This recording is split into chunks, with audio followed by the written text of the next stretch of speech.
Welcome back everybody. So instead of uploading a video that I filmed last week, I thought I'd do this quick video instead whilst, it's still fresh on everybody's mind. As you are probably aware by now, Marcus Brownlee, aka Mr. MKBHD, uploaded his annual blind smartphone camera test where, in a nutshell, you vote for the best photo, the one you find the most pleasing to the eye, okay?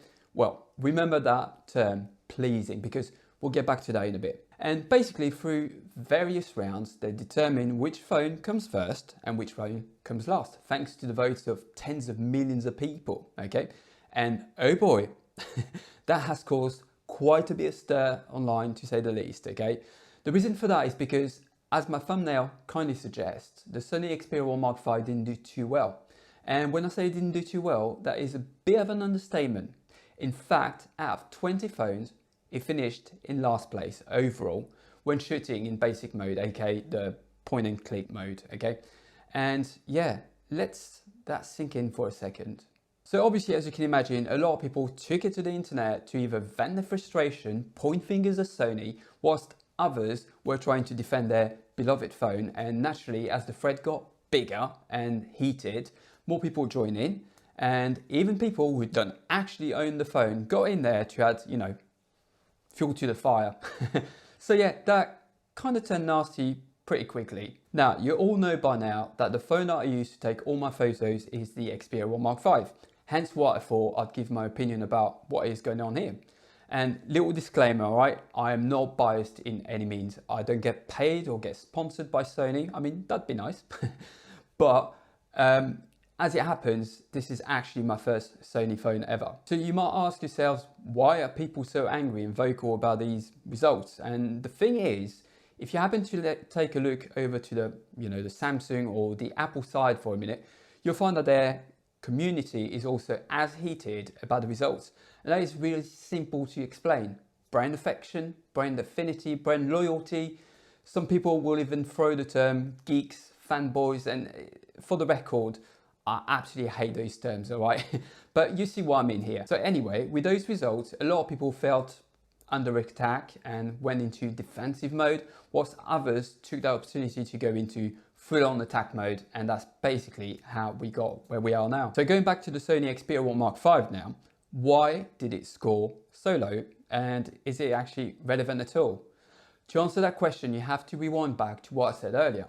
Remember when I said people vote for the photo they find the most pleasing?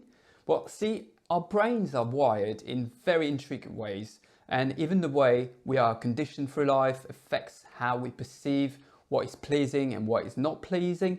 So let's take a little example here. So you're at the supermarket and you're picking your vegetables, and naturally, without even thinking about it, your brain will make a decision based on how colorful or how bright a vegetable is, because yeah, brighter is better, right? Well, not quite, because how do you know which one will taste better? You don't. So you just made a choice purely based on how colorful and how bright it was, and that's exactly what's happening here.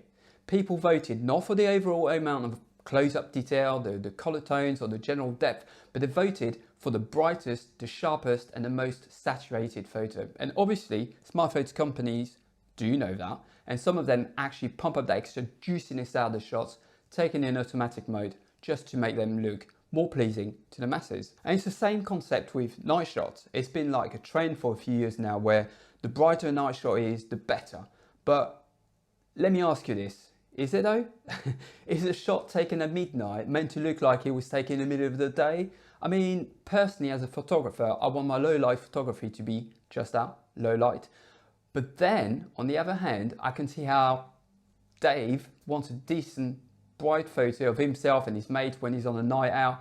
Yes, I get that, and that's what leads us to the basic mode, the point and click mode of the Xperia phones. Seeing we already have a very comprehensive manual mode copied and pasted from their alpha range of cameras, you'd assume the automatic basic mode would pump out those really pleasing shots, and sometimes, yes, they are, but sometimes they're not.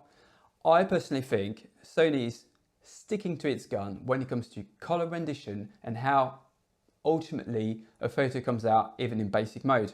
Yet there is an option to change the creative look, but again, that's not straight out of the box, and you have to literally go into settings to change that too. I do think that Sony should let people have what they basically want, okay? You know, that over-the-top processed look that fits most, and then leave the full manual mode as natural as it is, because that's what they're known for, and that's what they're praised for as well. And actually, I'd go even a step further and say, split the photo apps completely. Just like what they did with the video apps. Bring a regular point and click photo app that people can just use for their day-to-day photos, which does all the computational work for them. Like, you know, for the photos of the newborn, the photos of receipts, pets, trips to the zoo, you know, the general day out. And on the other hand, when you want to take the hobby a bit more seriously, open the Photo Pro app that gives you full control over the cameras with minimal processing over your RAW files. I don't know, it makes more sense to me, and I think it would just keep everyone happy. Oh, we didn't talk about the infamous portrait mode. So that shot, it actually really made me giggle, to be honest, because that is literally the test where the Xperia Mark V, a flagship over £1,000, came last, with phones 3 times cheaper doing it proper dirty. I honestly think that it didn't update to Android 14 because that brought massive improvements to the portrait mode, but yeah, that was pretty bad. Look, at the end of the day, I personally couldn't care less how this phone scored in this test, because I know its capabilities and I know what it can achieve. And I mean, you've seen it on the channel, guys. You've seen how far these phones can be pushed, but more importantly, what quality of life extras the Xperia range brings to the table that you don't normally see in other smartphones, like a dedicated Video Pro app, a half-press shutter button, a pretty clean RAW file output, a DSLR-like UI, and some very natural colors. And to me, that's what still puts, to this day, the Xperia 1 Mark V right at the top of every single smartphones released last year. Is it perfect? Of course not. I could spit out a whole list of things I'd definitely change or improve, but then again, the grass is definitely not greener on the other side. There isn't such a thing as the perfect camera phone, just like there isn't a perfect 10 out of 10 camera, and that is because the best camera phone isn't a one-size-fits-all scenario. It's about finding the device that will suit your needs and your style. Anyway, that was my take on these debates going on right now. But I'd be curious to know what you guys think, so make sure you drop your thoughts down below, and watch your eye if you haven't already done so. Please make sure to subscribe, and it really helps the channel. But yeah, that's all from me for this video, guys. So take care, and I'll see you in the next one.